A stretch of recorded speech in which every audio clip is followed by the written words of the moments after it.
Saudara yang terkasih dalam Tuhan Yesus Kristus, kita masih berbicara doa Tuhan Yesus Kristus supaya mereka menjadi satu. Memang Tuhan sendiri yang sudah menyatukannya. Di dalam Efesus pasal yang kedua, ayat yang mulai 11 sampai dengan 21, khususnya ayat 11 sampai dengan yang ke-13, kepada kita dijelaskan bahwa dulu tanpa Kristus kita hidup tanpa Allah, tanpa pengharapan.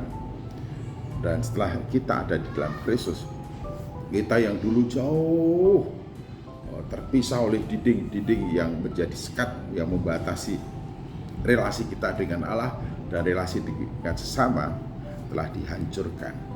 Dan Kristus telah menjembatani hingga relasi kita dengan Allah dan relasi kita dengan manusia adalah relasi damai sejahtera. Kita yang dulu jauh telah menjadi dekat. Kita yang dulu terpisah telah disatukan.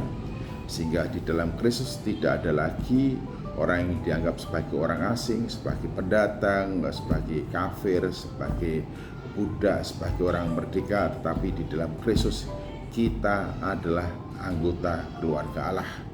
Kita adalah kawan sewarga dari orang-orang kudus.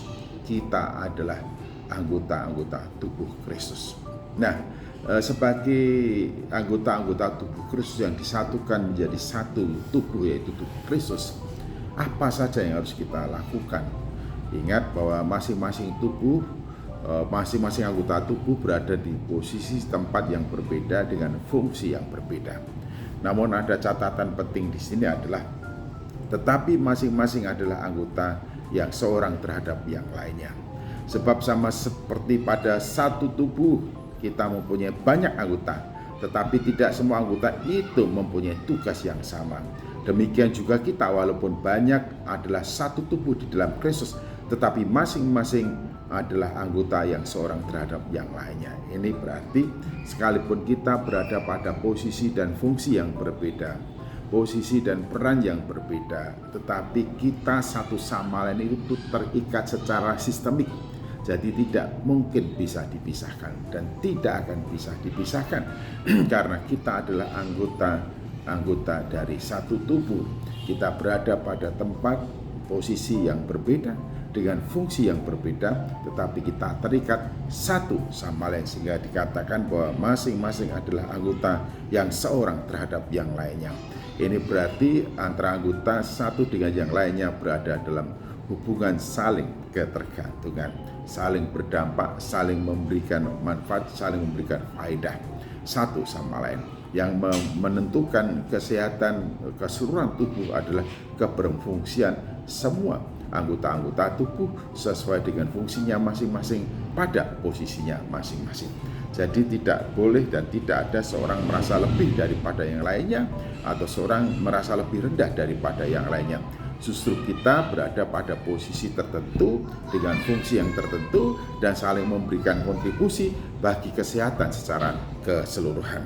Jadi dari hal inilah kemudian kita tahu bahwa kita terikat secara sistemik dan mestinya kita satu sama lain bekerja secara sinergi, saling menopang, saling mendukung, saling mensupport, saling memberikan kontribusi demi dan bagi keutuhan, demi dan bagi kesehatan secara keseluruhan. Bapak, Ibu, dan saudaraku yang saya kasih dalam Tuhan Yesus Kristus, baiklah kita ingat akan hal itu sehingga kehidupan kita dalam kehidupan bersama, dalam kehidupan bergereja, kita bisa duduk sama rendah dan berdiri sama tinggi. Kita bisa saling respektasi satu terhadap yang lainnya. Kita menganggap orang lain lebih utama daripada diri sendiri, menempatkan seseorang dengan yang lainnya pada posisinya sesuai dengan fungsinya, dan memberikan kontribusi satu sama lain demi dan bagi kebahagiaan kita bersama. Jangan ada lagi di antara kita yang berusaha untuk memecah belah di antara kita, yang berusaha merusakkan hubungan di antara kita, yang berusaha meretakkan kesatuan keutuhan di antara kita. Tapi marilah kita berjuang bersama-sama.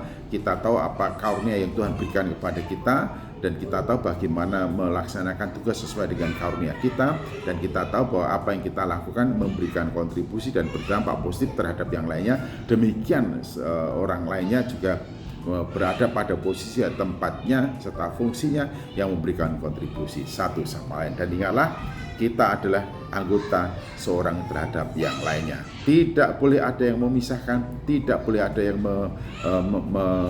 merusakkan hubungan kita satu sama lain. Di dalam Kristus kita satu tubuh. Haleluya, puji Tuhan.